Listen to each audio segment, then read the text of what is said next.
10 لاکھ کا مال پڑا ہے 2.5% دے دو، تمہارے کارخانے میں خام مال اتنا ہے، فنش پروڈکٹ اتنا ہے، 2.5% دے دو۔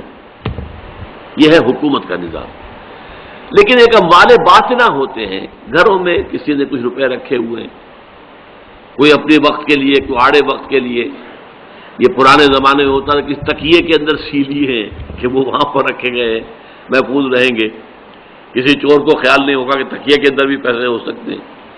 تو ان چیزوں کو کہہ دیا گیا کہ ان کی زکوٰۃ آپ خود دے سکتے ہیں چاہے تو، اور یہ بھی کہ حکومت کو دینا چاہیں تو حکومت کو دے دیں۔ اس کے لیے جا کر تلاشی نہیں لے گی حکومت، گھروں کو جا کر جو ہے ٹٹولے گی نہیں کہ گھروں میں صندوق کے اندر کیا رکھا ہوا، زیور کتنا، نہیں۔ یہ اموال باطنہ کہلاتے ہیں۔ اموال باطنہ کی زکوٰۃ وہ فرد خود دینے کا جو ہے وہ اس کو اختیار حاصل ہے، چاہے وہ حکومت کو دے دے، لو بھائی یہ بھی لے لو۔ اموال ظاہرہ کی زکوٰۃ تم نے لے لی ہے، باطنہ کی بھی حاضر ہے، اور یہ بھی ہو سکتا ہے کہ وہ آپ خود دیں۔ اچھا، خود دینے میں ایک لذت تو ہے نا، وہ جو حضور کی حدیث ابھی میں نے سنائی، الید العلیٰ خیر من الید السفلیٰ، دینے والا ہاتھ جو اوپر ہوتا ہے وہ نیچے والے ہاتھ سے بہتر ہے۔ تو ایک لذت تو ہے نا کہ آپ دے رہے ہیں، کوئی لے رہا ہے، آپ ڈونر ہیں، کوئی ریسیپینٹ ہے۔ لیکن حضرت عمر کے زمانے میں وہ کفالت عامہ کا نظام ریاست کے تحت جب قائم ہو چکا تھا، ہر شہری کی بنیادی ضروریات کی کفالت ریاست کے ذمے ہے، تو اب کوئی زکوٰۃ کاہے کو لے؟ لہذا آپ کو یہ واقعہ ملتا ہے کہ لوگ اپنی زکوٰۃ لے کر پھرتے تھے، ان کا قبول کرنے والا کوئی نہیں ہوتا۔ Why should they accept? ہماری ذمہ داری تو حکومت پر ہے۔ اب ظاہر بات ہے کہ یہ جو نظام کو برپا کرنا ہے اور exploitative, repressive, unjust system of life, politico socio economic system of life, اس کو بدلنا آسان کام نہیں ہے۔ ظاہر بات ہے کہ ہر نظام کے ساتھ ویسٹڈ انٹرسٹ ہوتے ہیں۔ اب جاگیرداری نظام ہے، جاگیردار ہے، آپ کہیں جاگیرداری نظام ہم ختم کر دیں گے تو جاگیردار ختم کرنے دے گا آپ کو؟ They are bound to defend their system, اس لیے کہ اس کے ساتھ ان کے مراعات ہیں، ان کے فوائد ہیں، ان کے مفادات ہیں۔ بادشاہی نظام آپ سعودی عرب میں ختم کرنے کی کوشش کریں تو سعودی آپ کو ختم کرنے دیں گے؟ آل سعود جن کی حکومت ہے، جن کے بلین ڈالر جو ہے وہ محل بنتے ہیں، وہ آپ کو نظام تو ختم نہیں کرنے دیں گے۔ اس نظام کو ختم کرنے کے لیے جد و جہد کرنی پڑتی ہے، انقلابی جد و جہد۔ اس کے لیے انقلابی جد و جہد، پہلے ایک پارٹی وجود میں آئے، ڈسپلن پارٹی، جو تن من دھن یہاں تک کہ جان بھی قربان کرنے کو تیار۔ کمیونسٹ پارٹی آف رشیا، بولشویکس، مونشویکس، انہوں نے کوئی کم قربانیاں نہیں دی تھی، ایسے ہی زار کی حکومت ختم نہیں ہوئی تھی، بڑی قربانیاں دے کر ہوئی تھی۔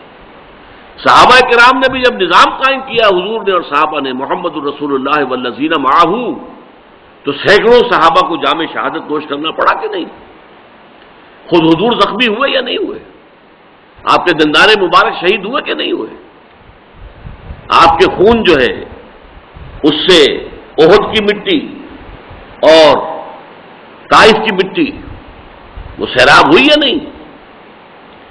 تو یہ انقلابی جد و جہد، یہ پھر اسلام کی روح سے سب سے بڑی نیکی۔ چینج سسٹم، نظام کو بدلو، عادلانہ، منصفانہ، based on justice and fair play, جس میں ڈسٹریبیوشن آف ویلتھ جو ہے وہ اکویٹیبل ہو، جس میں ہر فرد کی بنیادی ضروریات انڈر رائٹ کرے ریاست، اس نظام کو قائم کرنے کی جد و جہد کرو۔ یہ پھر نیکی کا سب سے اونچا تصور ہے، جس کو کہا گیا ایک حدیث کے اندر، ضربۃ السلام منہ الجہاد فی سبیل اللہ۔ اسلام کو حضور نے ایک درخت سے تعبیر کیا، تشبیہ دی، جیسے درخت کی جڑ ہوتی ہے، تو اسلام کی جڑ کیا ہے؟ کلمہ شہادت، لا الہ الا اللہ محمد رسول اللہ۔ پھر درخت کا ایک تنا ہوتا ہے، تنا کیا ہے اسلام کا؟ اقام الصلاۃ و ایتاء الزکوٰۃ، زکوٰۃ کی ادائیگی اور نماز کا قائم کرنا۔ پھر درخت میں اوپر برگ و بار آتے ہیں، پتے ہیں، شاخیں ہیں، پھل لگ رہے ہیں، یہ اس کی چوٹی ہے۔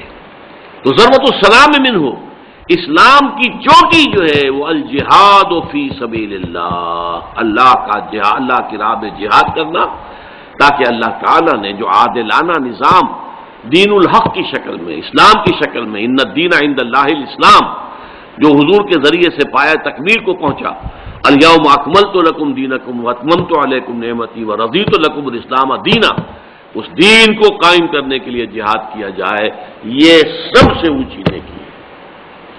اور اس کا مقصد بھی کیا ہے؟ خدمت خلق، تاکہ لوگوں کو ظلم و ستم سے نجات دلائی جائے اور لوگوں کے لیے ان کی زندگیوں کے اندر ان کی ضروریات کو وہاں پہنچایا جائے، ان کے ساتھ انصاف ہو۔ اس کے لیے تو خدمت خلق کے یہ 3 لیولز ہیں جو میں نے آپ کے سامنے رکھے۔ ایک یونیورسل ہے، کامن ٹو آل ہیومینٹی، بھوکے کو کھانا کھلانا، پیاسے کے لیے پانی کا بندوبست کرنا، بیمار کے لیے دوا دارو کا بندوبست کرنا، تیمارداری کا انتظام کرنا، ان کی دلجوئی ہے، جا کر وزٹ کرنا ہے، اور جو بھی طریقے ہیں دنیا کے اندر عیادت ہے۔ اس کے علاوہ غریبوں، یتیموں، مسکینوں، ان کے لیے کوئی کوشش، یہ یونیورسل کانسیپٹ ہے، دس از دی بیس لائن۔ اس بیس لائن کے اوپر 2 اور ڈائمنشنز ہیں جن کا تعلق خاص اسلام کے ساتھ ہے، ایکسکلوسیو۔ ایک کیا ہے؟ لوگوں کو دعوت دینا کہ وہ اللہ کے دین کی طرف، اللہ کی طرف آئیں، تاکہ ان کی ابدی زندگی، ہمیشہ کی زندگی، آخرت کی زندگی درست ہو جائے۔ اور دوسرا یہ کہ اس دنیا میں اس عادلانہ نظام کو قائم کرنے کی جد و جہد کی جائے کہ جس کے ذریعے سے نوع انسانی ہر قسم کے ظلم سے نجات پا جائے۔ بس میں اسی پر اکتفا کر رہا ہوں۔ اقول قولی ھذا واستغفر اللہ لی ولکم ولسائر المسلمین والمسلمات۔